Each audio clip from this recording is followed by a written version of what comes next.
Nakabenta ng computer yan. O tara, kaya tayo. Ano naman ng kotse natin eh? Titreat ko kayo dito, lahat tayo masaya. Tingnan nyo kung anong oras na. Alauna na ng madaling araw. Sa lahat nga pala ng nahahawakan kong PC guys, ito nga pala yung pinaka-favorite ko dahil pink. Kahit madaling araw guys, nag-book nga pala sila ng Lalamove para makuha to. Wala nga pala itong issue at meron nga pala itong lifetime technical support. So ito nga pala yung nakabili guys at nakilala nga rin pala ako. Shutdown kay Rancel. Kay Kurt, shutdown. Madilim na yun oh.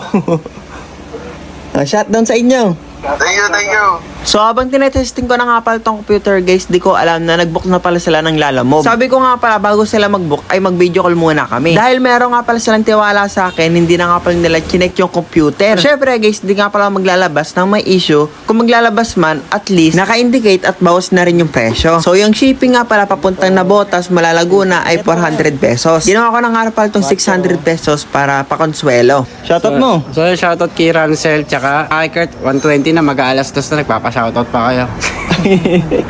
Joke lang. Bumili sa akin para mag-alaga na kayo na isda, hindi yung puro kayo computer.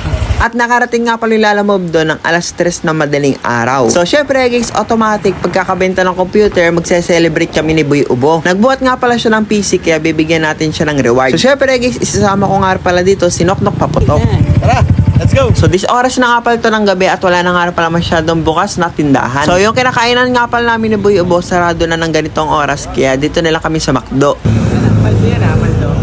Ano yan? Nakabenta ng computer yan. O tara, kaya tayo. Syempre, share your blessings. O kaya pala naman ng kotse natin eh. Siyempre. Share your blessings, yan. Titreat ko kayo dito, lahat tayo masaya. So yung tinubo ko nga pala doon guys ay 3K. Hindi nga pala nagpapato ng malaki kasi masaya na ako sa 1K, 2K, 3K na tubo. Hindi nga pala yung computer guys, pati nga rin pala yung monitor kasama doon. So sinabi ko nga rin pala sa kanila guys na kumuha nga pala sila ng mga gusto nila at grabe ang titipid nila kasama. Kaya ito, nagdagdag pa ako ng BFF price. Grabe ang mahal pala nito kasi 200 pesos. Technique ko nga rin pala guys kapag kakain nga rin pala sa fast food ay nagbabayad na ako dito sa GCash. Kasi guys kapag nagbayad ka nga pala dito, hindi ka na nga pala pipila sa cashier which is ang haba ng pila. So grabe pala dito sa McDo guys kasi meron na nga pala silang free wifi. Kaya simula pagkabata ko guys, McDo talaga yung pinaka-favorite ko eh. Guys, alam nyo ba, meron nga parang palaruan sa loob ng McDo dati. Naabutan nyo ba yon? Simula nung tinanggal yun guys, maka-Jollibee na ako eh. Talagang small lang but usable. Meron nga pala silang dalawang freshener scent na kung saan